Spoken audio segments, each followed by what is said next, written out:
Yes, welcome back. The governor himself is with us in the studio this morning. Good morning, Lancelot. Good morning. Nice to be here again. Wow. Well, I think happy birthday would be in order. Yeah, 2 months after. It doesn't matter. The well, point you're is, still celebrating. you're alive. Yeah. You are still, because you have a shirt saying celebrating Lancelot Odua Imaswen at 50. Yeah. So the celebration continues. Throughout the year. But my dear, every day is a celebration now, in light of what we know. You can say that again. COVID is racking our world, not just our nation, racking our world. Hunger is killing people. Hunger. You know, floods, natural disaster. I mean, we have cause to be grateful and we have cause to celebrate every day. Every day.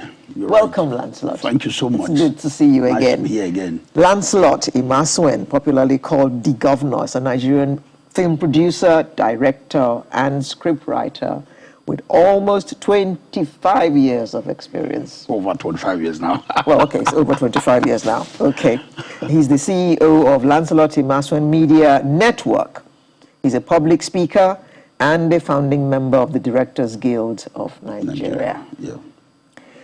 Now, we saw some clips there before you were introduced. Right. Now, tell us, what was all that about? That was, the first one was the movie Invasion. What was that about?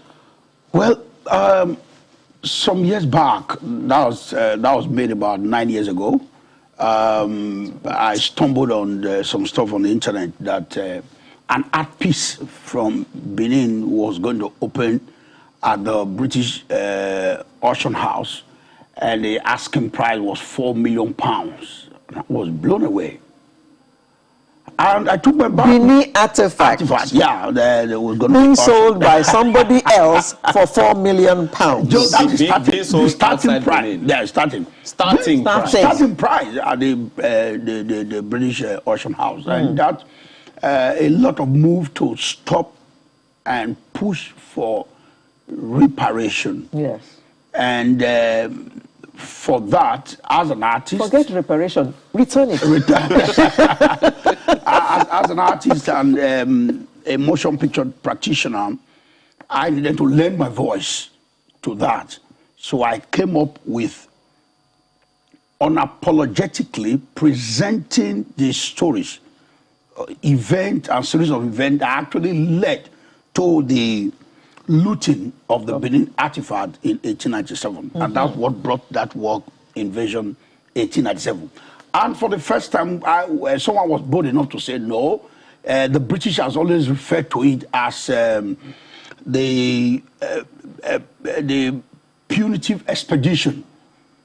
Punitive. And, or the Benin massacre, then followed by the punitive expedition. I said no, it was indeed an invasion, judging from the fact that the war took place in Benin, where I come from, and the places that were destroyed, we still, okay, the palace of the Oba Benin was that big all over where it's called Ring Road today, down to the prison and all of that. They destroyed these whole places and left with this artifact.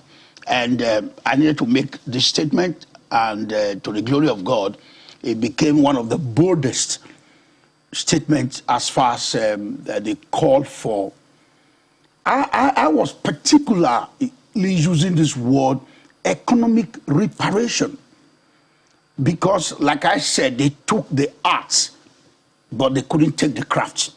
So still, at the generations of the craftsmen are still there. The place called Igun, where these guys were manufacturing this stuff, was still there. And bring it to the fore too that they were not just mere piece of artworks, but the historical documentation, our own style. Benin that heritage. was the way we were doing it. Yes. People could communicate with that, create a stew, and there are inscriptions on it, and the person they are sending to knows exactly what is written on it. So with Invasion 1897, it was clear, and we went as far as screening this movie inside the British Museum, where a young Edo boy who is a bronze caster, his works were exhibited right at that venue where the movie screen was done. And this particular movie had gone around the world, winning several awards, but it was loud. And I remember vividly we had on Ben TV when I was shooting the British part of it in London, where some guys saw the interview and they wanted Dr. Walker and the two that were brought back then, who want to see, believe that was one of the stimulating factor that led to it. So that was it. We just wanted to stamp our own record, because before now, we saw the version written by the late Professor Olarotimi, called Ovuram and Ogbaisi. We saw the version written by Professor Ahmed Yerima, called The Trials of Ovuram. And emphatically, there has not been any major artistic credence to this particular event from an indigene that I had aunties then growing up. So okay, I was 8 years old, I was 9 years old when this is happening. People you actually interacted with, and I make bold to say that the psychological effect of this brutal invasion and destruction of the Benin Empire is still very much with us. How important are the facts, the factual content of making a historical work like this? Yeah, the research was extensive. I can imagine. Extensive. People were caught up. I remember the very vibrant, great historian, High Priest Osemige Ebohon. Palace was involved. I can remember vividly. Oba then went, gone Oba to his ancestors, His Royal Majesty Oba Ejawa. We went to let him know that we want to embark on this project, and gave his blessings to the project and said, what's the reason? Why do you want to do it? He said, well, we want to lend our voices to this and present it from our own point of view. I kept using that word unapologetically, from our point of view. So our research was extensive. And we say not just that particular event, but since the event accumulated and led to the invasion. Because the invasion didn't take place in 1897. There were events that followed, that preceded the actual war that broke out. You said this movie is 9 years old. Yes. But the conversation is as current then as it is now. Absolutely. Yeah. There is talk now about returning some artifacts to Nigeria. Yes. I feel fulfilled as an artist, and actually pushing that art is no longer just that piece of stuff you put together to entertain, but becoming a very strong, very vocal advocacy tool for social reformation. I've always said I call my art reeling for change. So I feel very grateful to God. I'm very fulfilled. That how significant would it be? Okay, maybe I should try to ask Alero's question in a different way. So the effect is, okay, attention is being drawn to it. What are your hopes that the effect would be? All right, just as you said, £4 million starting. Convert that to naira. Just give us the starting. Please. Don't give me a headache. Thank you. I don't want to think about all the zeros behind it. Just imagine that for a bit. Now, the federal government is showing interest, definitely. Right. And for the Benin man in you, not the artist now, for the Benin man in you, what are your expectations? I see this from two angles. First, the fact that people have been, we've been talking. There have been symposium, people have written personal letters, there have been protests, and then this movie. The fact that when you push for a thing and you are going to see it crystallize, whether you are directly credited or not, you have that fulfillment within you that I lend my voice to this and it's happening. So when they talk now about a whole lot of countries and institutions willing to return, it's been, for me, it's been quite fulfilling, very exciting, and I want to believe that we also begin to look at the economic value. Because I was at the museum in a Museum of African Art in Boston, at the Smithsonian Institute that was also gracious enough to screen this movie in furtherance of this. You don't just walk into this museum, you pay something to go and look at this stuff. So I want to think that whoever that is negotiating for us will also make it imperative that there are some bundles, millions of pounds, if not billions of pounds for over 100 years, that these things had been kept, and people go there, pay some stipend to see them, should also be returned. And the lineage, the heritage of where it came from, and of course, we want to see Igun as a street, as the people now that the generation that made it benefit from this. We want to see the place, the palace of the Oba of Benin benefit from this. We want to see that this attracts bigger attention, and we find those that are still in the act of creating this stuff. We want to see bigger global exhibitions of this work of art, and not just always basking the, return the ones you took. The things are still being produced to date. So that's my point. Okay, so this is one of many that people would hope. I'm an advocate of us documenting history this way in the movies. You watch a lot of Hollywood movies, even Indian movies. You see them making historical movies, biographies of their, icons of their nation and stuff like that, to perpetuate history. Do you see how far do you see us going through that kind of thing as a nation, not just as artists now, as a nation, to perpetuate history, to sustain history? Because, many people are aware, of course, that Hollywood has the support of the federal government of the state, of that particular nation. And so, in many other clients like that. What would be your expectations of us as a nation here in Nigeria, having the support of government to help us write history indelibly? Well, I said I made this 9 years ago. The other trailer they showed is another historical piece at this war.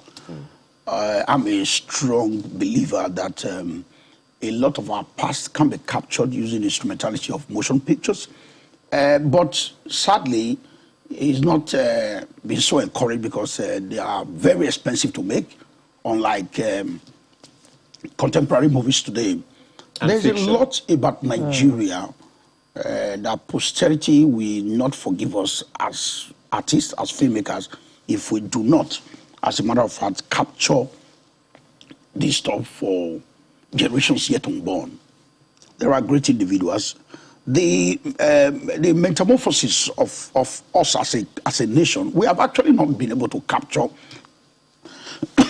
excuse me, capture this emotion picture.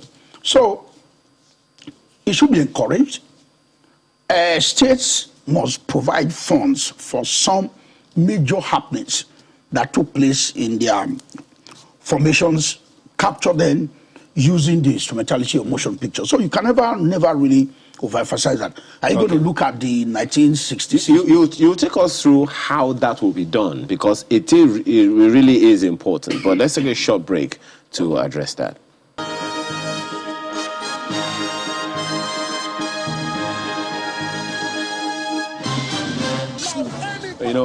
Looking at this, it's everywhere, so to speak, and it's also very, very specific. But it's a no-brainer that making that kind of movie would be expensive.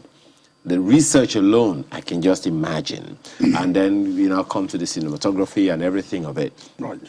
In what ways specifically do you think government should interface? first, the enabling environment.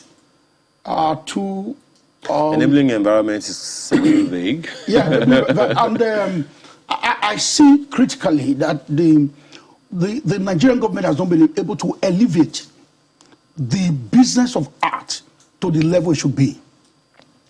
I think that's just the missing point. A lot of it come on board without a proper blueprint.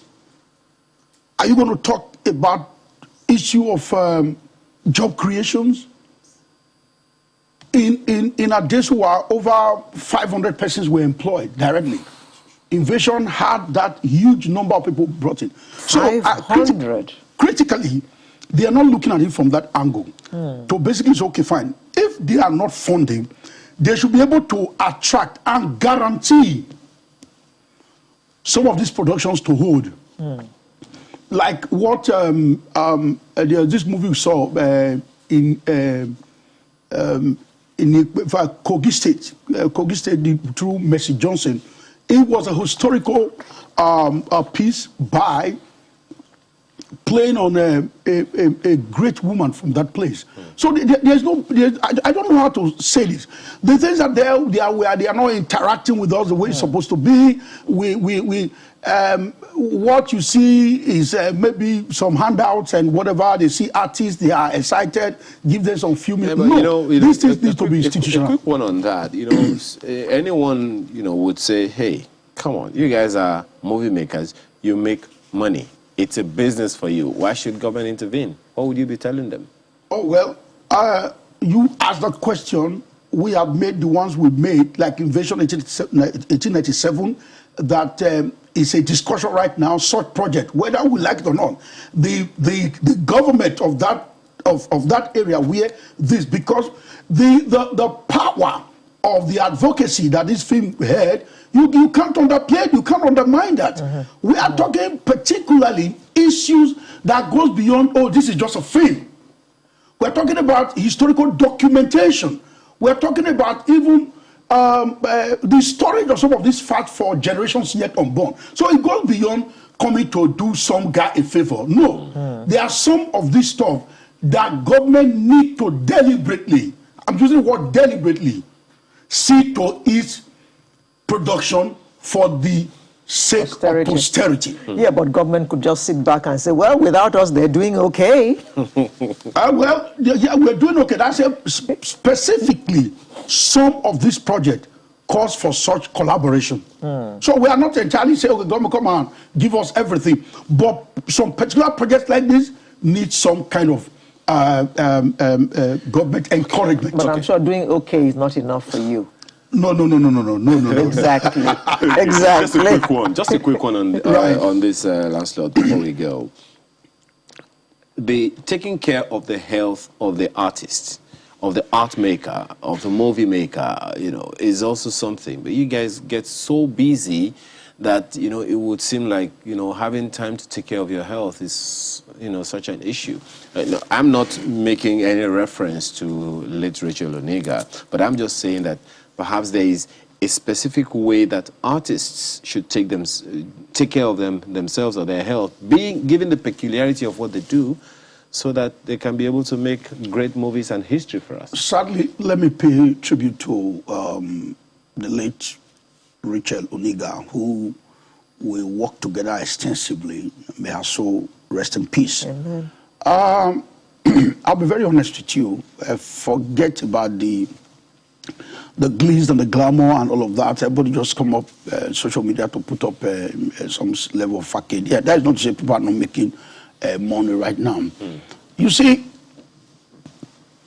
I love history. I was reading through the book of Marlon Brando. He was shooting in Haiti in 1968. If you don't mind, Mr. Mason, we need to make this quick because we produced my directors already. The president, he was sick. He had stomach upset in Haiti where he was filming. They had to fly him back to America to be treated for the minor stomach upset. And once in a while, the president of America, Jeff Kennedy, will call to find out how he's doing. This is the kind of importance. If we see artists just beyond, oh, are they not actors? Delta State has just lost an icon in the person of Rachel Oniga. How many of the big officials know that this woman means, and she was just about trying to rally around and do some stuff for the artist that comes from the state. So most times, to be very honest with you, the artists really do not have that kind of balakbala to do much of that care. We I don't know what that means. I don't know what that means. I don't know what that balakbala means. Yes. Lancelot Odua Imasuen, otherwise known as the Governor. Thank you very much for being our Artist of the Week today. Thank you so much. And once again, congratulations on your 50th. Thank you, and congratulations to Channels Television. This is beautiful. This is really awesome. Thank you, thank you. And that brings to a close Sunrise for today. We'll see you with a fresh edition next month. I am Aleroy, wishing you a very happy weekend. And don't forget, COVID is still with us. Wash your hands, wear your mask, and all the other protocols. I'm Ayo Makide. Have a wonderful day.